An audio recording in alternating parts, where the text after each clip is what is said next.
Majid Joyna Foundation School and কলেজের online ক্লাসে স্বাগত। প্রিয় শিক্ষার্থীরা, আমি মোহাম্মদ সুজন হোসেন, সহকারী প্রভাষক সমাজবিজ্ঞান, Majid Joyna Foundation School and College. আজকে একাদশ শ্রেণীর সমাজবিজ্ঞান দ্বিতীয় পত্রের পঞ্চম অধ্যায় নিয়ে কথা বলবো। আমাদের পঞ্চম অধ্যায়ের নাম হচ্ছে বাংলাদেশের অভ্যুদয়ের সামাজিক প্রেক্ষাপট। আমি এর আগেই বলেছিলাম যে সমাজবিজ্ঞান দ্বিতীয় পত্রটা হচ্ছে বাংলাদেশের পার্সপেক্টিভে সমাজবিজ্ঞানের অবস্থা বা সমাজবিজ্ঞান কেমন সেটা। এবং এই বইয়ের পঞ্চম অধ্যায়টা টোটালি হচ্ছে ইতিহাস নির্ভর একটি অধ্যায়। এখানে মূলত বাংলাদেশের ভাষা আন্দোলন, 1952 ভাষা আন্দোলন, 54 যুক্তফ্রন্ট, 66 6 দফা, 69 গণ অভ্যুত্থান এবং 70 নির্বাচন, পরবর্তী 71 মুক্তিযুদ্ধের কাহিনী বর্ণনা করা হয়েছে।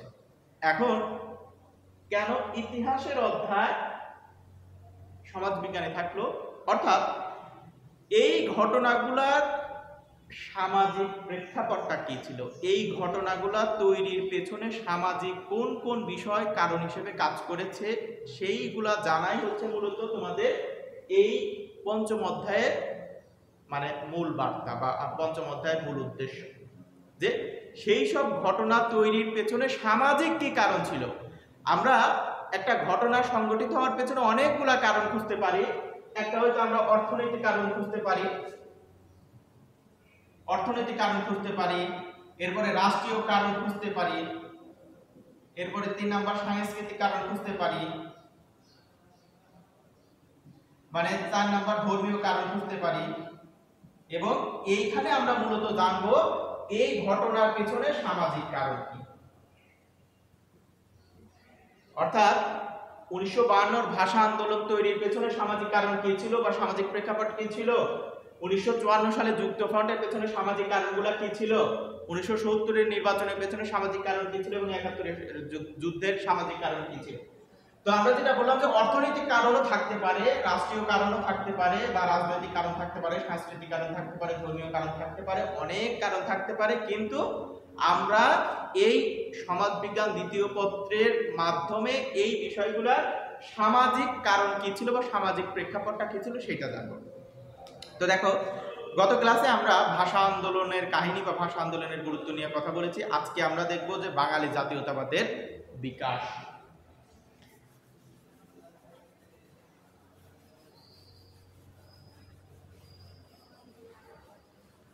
জাতীয়তাবাদ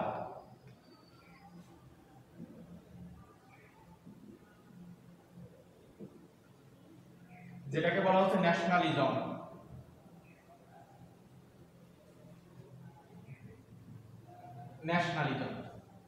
এই ন্যাশনালিজম এই শব্দটার সাথে আরো কিছু প্রাসঙ্গিক শব্দ হচ্ছে, যেমন জাতি,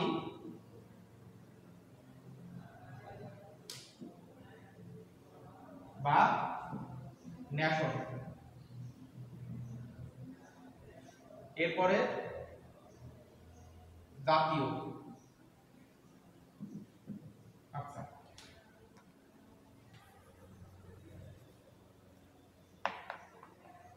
এবং ন্যাশনালিটি, জাতীয়তা।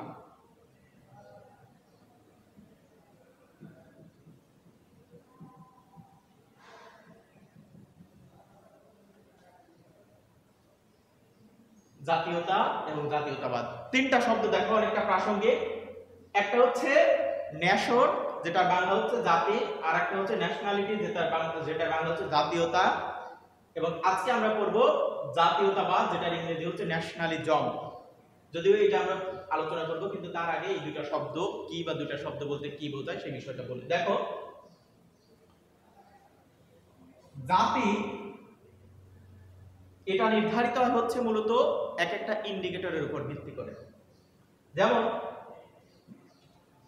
আমি যদি এই যে শরীরের কালার বা রং, মানে ফর্সা কি কালো কি শ্যামলা, এইটার উপর ভিত্তি করে যদি জাতি নির্ধারণ করি, তাহলে সারা পৃথিবীতে 3টা জাতি আছে। একটা হচ্ছে কৃষ্ণকায়, কৃষ্ণ, আর হচ্ছে শ্বেতকায়, এবং 3 নাম্বার হচ্ছে মঙ্গলয়।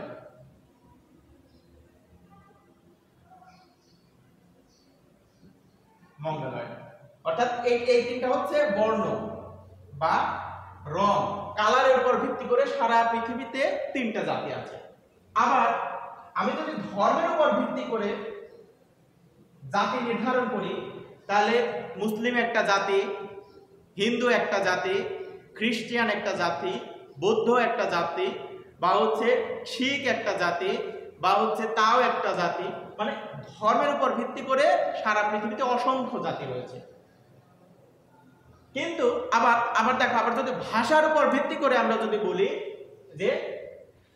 যে যেই ভাষায় কথা বলে তারা হচ্ছে এক জাতি, অর্থাৎ ইংলিশ জাতি, অ্যারাবিয়ান জাতি, বাংলা জাতি বা বাঙালি যাদেরকে বলি, বা হচ্ছে আফ্রিকান হচ্ছে আমি যদি বলি যে পুস্তু থাকতে পারে, বা হচ্ছে পুস্তু পাকিস্তান, আফ্রিকান হচ্ছে বিভিন্ন যে ভাষাভাষী যে জনগোষ্ঠী আছে তাদেরকে আমরা এক এক জাতি বলি। অর্থাৎ ভাষার ভিত্তিতেও জাতি নির্ধারণ হতে পারে।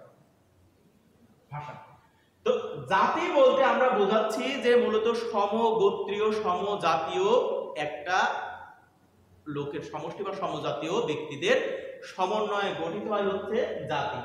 সেই হিসেবে আমরা হচ্ছে বাঙালি জাতি, অর্থাৎ জাতি হিসেবে আমরা হচ্ছে বাঙালি। অর্থাৎ এই আমাদের জাতি নির্ধারিত হয়েছে ভাষাকে কেন্দ্র করে। তাহলে দেখো, আমি বললাম যে ভাষা বাদেও ধর্ম দিয়ে জাতি হয়। আবার আমরা জাতি হিসেবে মুসলিম, আবার আমরা জাতি হিসেবে মঙ্গলয়েড হচ্ছে মূলত শ্যামলা বর্ণের, কৃষ্ণ হচ্ছে কালো, শ্বেত হচ্ছে সাদা, মঙ্গলয়েড হচ্ছে শ্যামলা বর্ণের বা বাদামি বর্ণের। তো বর্ণের দিক দিয়ে আমরা মঙ্গলয়েড, জাতি ভাষার দিক দিয়ে আমরা বাঙালি, আবার ধর্মের দিক দিয়ে আমরা মুসলিম বা আমরা হিন্দু। তো বলা হচ্ছে জাতি হিসেবে আমরা হচ্ছে বাঙালি। আর জাতীয়তা বা ন্যাশনালিটি কি? এখন বিষয়টা হচ্ছে এই সারা পৃথিবীতে যে প্রান্তেই থাকুক, বাংলা ভাষাভাষী জনগোষ্ঠীকে বলা হচ্ছে বাঙালি জাতি, অর্থাৎ সে বাঙালি জাতির অন্তর্ভুক্ত, পৃথিবীর যে প্রান্তেই থাকুক। কিন্তু জাতীয়তার ধারণা বা ন্যাশনালিটির ধারণা হচ্ছে ওই ভাষাভাষী জনসংখ্যা যখন একটা নির্দিষ্ট ভূখণ্ডের মধ্যে সীমাবদ্ধ থাকে এবং ওই নির্দিষ্ট ভূখণ্ডের মধ্যে অবস্থিত ব্যক্তিদেরকে বলা হয় জাতীয়তা। অর্থাৎ আমি যদি ক্লিয়ার করে বলি, অর্থাৎ যেমন দেখো, বাংলাদেশের মানুষও বাংলায় কথা বলে, আমাদের পার্শ্ববর্তী দেশ ইন্ডিয়ার কলকাতা, বিহার, আসাম, উড়িষ্যার মানুষও বাংলায় কথা বলে। এখন জাতি হিসেবে তারাও বাঙালি, আমরাও বাঙালি। অর্থাৎ যেহেতু আমাদের জাতি নির্ধারিত হয়েছে ভাষার ক্ষেত্রে, ভাষা দিয়ে, সেহেতু তারাও বাঙালি, আমরাও বাঙালি। কিন্তু জাতীয়তার ধারণাটা হচ্ছে এটা হচ্ছে একটি রাষ্ট্রীয় ব্যাপার, রাষ্ট্রীয় বিষয়। তো এই ক্ষেত্রে বাংলাদেশের ভূখণ্ডের মধ্যে যারা বসবাস করে এবং যারা ভাষাভাষী আছে, তারাই হচ্ছে এই, অর্থাৎ তাদের ন্যাশনালিটি হচ্ছে বাংলাদেশী। অর্থাৎ আসাম, বিহার, উড়িষ্যার মানুষের ন্যাশনালিটি হচ্ছে ইন্ডিয়ান, আর আমাদের ন্যাশনালিটি হচ্ছে বাংলাদেশী। মানে জাতি হিসেবে আমরা এক, কিন্তু জাতীয়তার ধারণাটা হচ্ছে একটি রাষ্ট্রীয়গত ধারণা। অর্থাৎ ওই ব্যক্তিগুলা যখন একটা নির্দিষ্ট রাষ্ট্রের মধ্যে বাস করে, সেটাই হচ্ছে তাদের জাতীয়তা। অর্থাৎ জাতীয়তা হচ্ছে আমাদের বাংলাদেশী। তাহলে আমরা বললাম যে ন্যাশন, জাতি হচ্ছে আমরা বাঙালি, তারাও বাঙালি, আমরাও বাঙালি, কিন্তু জাতীয়তা হচ্ছে বাংলাদেশ। অর্থাৎ বাংলাদেশের বাইরে যারা আছে তাদের ন্যাশনালিটি অন্যটা হবে, যদিও জাতি এক হলেও ন্যাশনালিটি অন্যটা হবে, কিন্তু বাংলাদেশের মধ্যে যারা আছে তাদের ন্যাশনালিটি হচ্ছে বাংলাদেশী। আর আমরা পড়ব হচ্ছে ন্যাশনালিজম বা জাতীয়তাবাদ। আর এই জাতীয়তাবাদটা হচ্ছে মূলত এই ন্যাশন এবং ন্যাশনালিটির প্রতি তার যে গভীর মমত্ববোধ, তার যে আবেগ, তার যে অনুভূতি, তার যে ভালোবাসা, তার যে চাওয়া পাওয়া আবদারের যে জায়গা, সেইটাই হচ্ছে মূলত ন্যাশনালিজম। অর্থাৎ এখানে ন্যাশনালিজমের একটি সংজ্ঞা দেওয়া আছে যে ব্রিটিশ রাষ্ট্রবিজ্ঞানী হ্যারল্ড জোসেফ লাস্কি। দেখো, জাতীয়তাবাদ হচ্ছে এক বিশেষ ধরনের মানসিকতা সম্পন্ন জনগোষ্ঠী যারা সম্মিলিতভাবে নিজেদেরকে অন্যান্য রাষ্ট্র বা অন্যান্য জনগোষ্ঠী থেকে পৃথক মনে করে।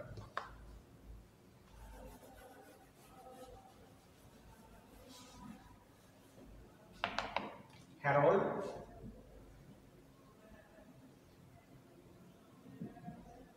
Joseph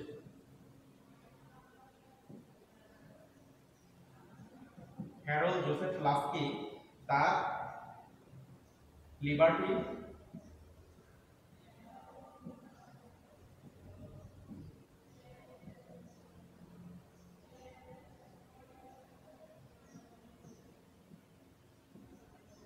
in the Modern State 1925 সালে এই বইতে অর্থাৎ British political scientist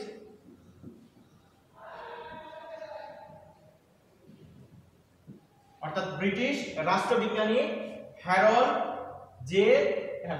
Joseph Laski তার Liberty in the Modern State, যেটা 1925 সালে লেখা হয়, এই বইতে জাতীয়তাবাদের যে সংজ্ঞা দিয়েছেন সেটা হচ্ছে, দেখো, যে জাতীয়তাবাদ হচ্ছে এক বিশেষ ধরনের বা একটি বিশেষ মানসিকতা সম্পূর্ণ জনগোষ্ঠী, এক বিশেষ মানসিকতা সম্পূর্ণ জনগোষ্ঠী যারা সম্মিলিতভাবে অন্যান্য জাতিগোষ্ঠী বা অন্যান্য ব্যক্তিদের থেকে পৃথক মনে করে। যেমন আমি যদি আমাদের জাতীয়তাবাদ, যেহেতু আমাদের বাংলাদেশ বাঙালি জাতীয়তাবাদকে বিশ্বাস করি, যার কারণে আমরা ইংরেজি, আমরা ইউরোপিয়ান, আমরা আরাবিয়ান জাতিগোষ্ঠী থেকে নিজেদেরকে পৃথক মনে করি। অর্থাৎ আমাদের আবেগের জায়গা বাংলাদেশ বা বাংলা, আমাদের অনুভূতির জায়গা বাংলা, আমাদের মানে ভালোবাসার জায়গা বাংলা, আমরা মনে অন্তরে টান বোধ করি বাংলাকেই।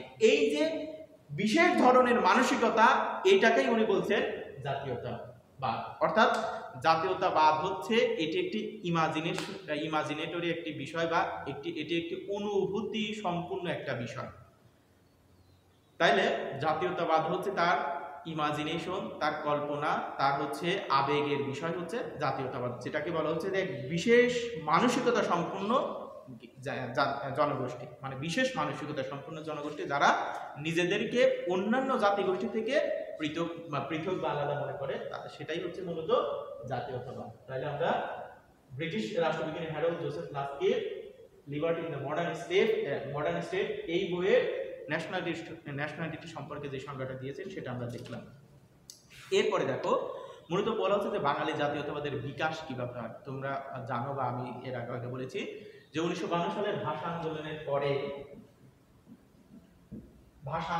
পরে যখন বাংলাদেশের মানুষ বা বাঙালি জনগোষ্ঠী পাকিস্তানের অত্যাচার থেকে বা পাকিস্তানের নিষ্পেষিত পূর্ণ অবস্থা থেকে নিজেদেরকে একটু মুক্ত করতে সক্ষম হলো এবং তাদের দাবিটা পূরণ করতে পারলো, তখনই তাদের মধ্যে এই বোধটুকুন জন্ম নিল, বা আমি যদি বলি যে এই জাতীয়তাবাদের জন্ম নিল, তখন তারা চিন্তা করতে থাকলো বা চিন্তা করতে শিখলো যে আমরা যদি সম্মিলিতভাবে পাকিস্তানের এই অনাচার বৈষম্যের বিরুদ্ধে রুখে দাঁড়াই, তাহলে অবশ্যই আমরা আমাদের অধিকার বা আমরা আমাদের প্রাপ্য অধিকার ফিরে পেতে সক্ষম। অর্থাৎ এর আগে বা 52-র আগে বাংলাদেশের মানুষের বা বাঙালির মধ্যে ওই ধরনের জাতীয়তাবাদ ছিল না, বা তারা ছিল একটি বিচ্ছিন্ন জনগোষ্ঠীর মতো। কিন্তু 52-র ভাষা আন্দোলনের মাধ্যমে তাদের মধ্যে এই বোধ জন্ম নিল যে না, আমরা সম্মিলিতভাবে চেষ্টা করলে অবভিয়াসলি সম্ভব সেটা।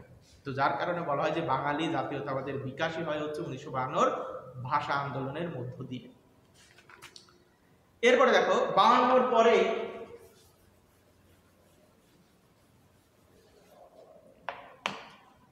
উনিশশো 1954 যুক্ত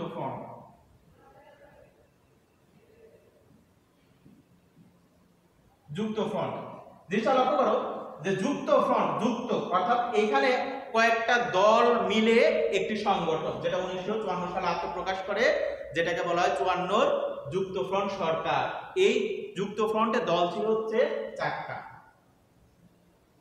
যুক্ত ফ্রন্টে 1954 সালের এই যুক্ত ফ্রন্টের দল ছিল হচ্ছে 4টা দল। যেমন তাদের কথা, এখন এই যে আওয়ামী লীগকে বলা হয় হচ্ছে 14 দল, অর্থাৎ বর্তমান ক্ষমতাসীন দল সরকার দলের আছে হচ্ছে 14টা দল মিলে বাংলাদেশ আওয়ামী লীগ।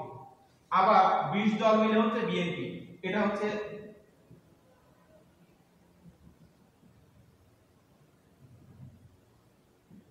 আওয়ামী লীগ। এরপর হচ্ছে 20 দল মিলে বিএনপি, অর্থাৎ বিএনপির মধ্যে 20 দল রয়েছে, আওয়ামী লীগের মধ্যে 14 দল রয়েছে। তো তৎকালীন 1954 সালে যুক্ত ফ্রন্টে দল ছিল হচ্ছে 4টা। সেই চারটা দল কি কি বা সেই চারটা দলের কারা নেতৃত্ব ছিল। দেখো এখানে তোমাদের বইতে দেওয়া আছে, আমি লিখলাম না দলগুলা। 1954 সালের যুক্তফ্রন্টে 4টি দল নিয়ে যুক্তফ্রন্ট গঠিত হয়। 4টি দলের মধ্যে মাওলানা ভাসানী নেতৃত্বাধীন আওয়ামী মুসলিম লীগ, অর্থাৎ আচ্ছা আমি যদি এইভাবে লিখি, এই যুক্তফ্রন্টের যে 4টা দল ছিল, একটা হচ্ছে আওয়ামী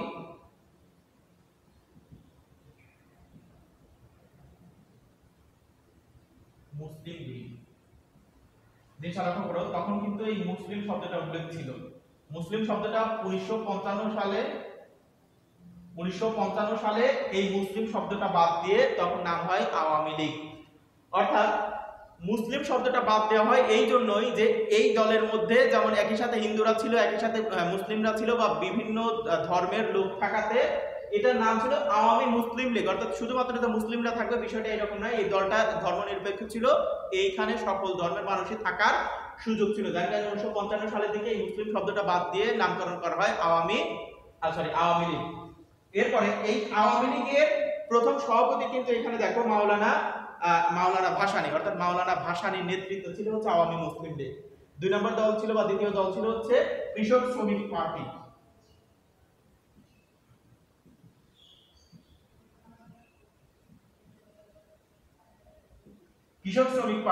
এর নেতৃত্বে ছিল হচ্ছে একে ফজলুল হক। আচ্ছা আমি যদি এখানে ভাসানী,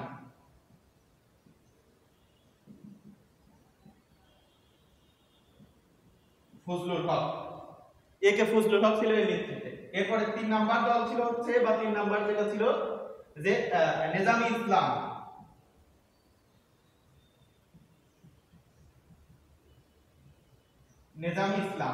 এই দলের নেতৃত্বে ছিল হচ্ছে মাওলানা আতাহার আলী, বা আমি যদি দিলাম আতাহার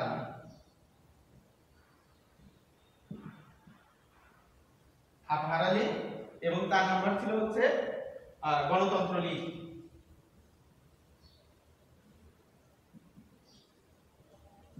এটা হচ্ছে হাজী দানেশ। তাহলে দেখো আমরা বলছি 1954 সালের যে যুক্তফ্রন্ট অর্থাৎ এই যে অর্থাৎ এখানে 4টা দল যুক্ত ছিল। 1 নাম্বার দল আওয়ামী মুসলিম লীগ, যেটা নেতৃত্বে ছিল হচ্ছে মাওলানা ভাসানী। এরপরে 2 নাম্বার হচ্ছে কৃষক শ্রমিক পার্টি, যেটা নেতৃত্বে ছিল একে ফজলুল হক। এরপরে 3 নাম্বার হচ্ছে নেজামি ইসলাম, যেটা হচ্ছে মাওলানা আতাহার আলী। এবং 4র্থ নাম্বার হচ্ছে গণতন্ত্র লীগ, যেটা নেতৃত্বে ছিল হচ্ছে হাজী দানেশ। এই 4টা দল একত্রিত হয়ে যুক্তফ্রন্ট সরকার গঠন করে এবং এই সরকার এই সময় 54 নির্বাচনে ব্যাপক পরিমাণ ভোটে জয়লাভ করে। কারণ বিষয়টা হচ্ছে এরকম যে পাকিস্তানিদের সাথে একক দল বা একক ব্যক্তিবর্গের মাধ্যমে নির্বাচনে জয়ী হওয়াটা ছিল কষ্টসাধ্য ব্যাপার। যার কারণে এরা বা বাঙালিরা তৎকালীন সময়ে সম্মিলিতভাবে চেষ্টা করে যে পাকিস্তানের এই অনাচারের বৈষম্যের বিরুদ্ধে নির্বাচনে জেতার হাতিয়ার হিসেবে তারা এই সংযুক্ত বা যুক্তফ্রন্ট সরকার গঠন করে। 1954 সালের নির্বাচনের মাধ্যমে মূলত এই যুক্তফ্রন্ট সরকার গঠিত হয়। যুক্তফ্রন্টের পরেই আমি যদি বলি যে 1966 6 দফা, আচ্ছা 66 6 দফা আমরা একটু পরে আলোচনা করব বা আমরা পরবর্তী ক্লাসে আলোচনা করব, এটা আসলে একটু সময় নেবে।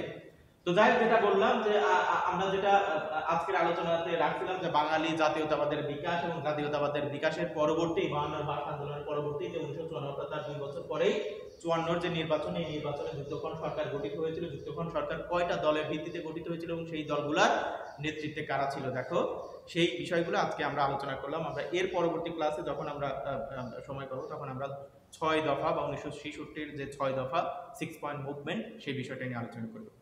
তো সে পর্যন্ত তোমাদের সবার জন্য শুভকামনা, ভালো থাকো সবাই।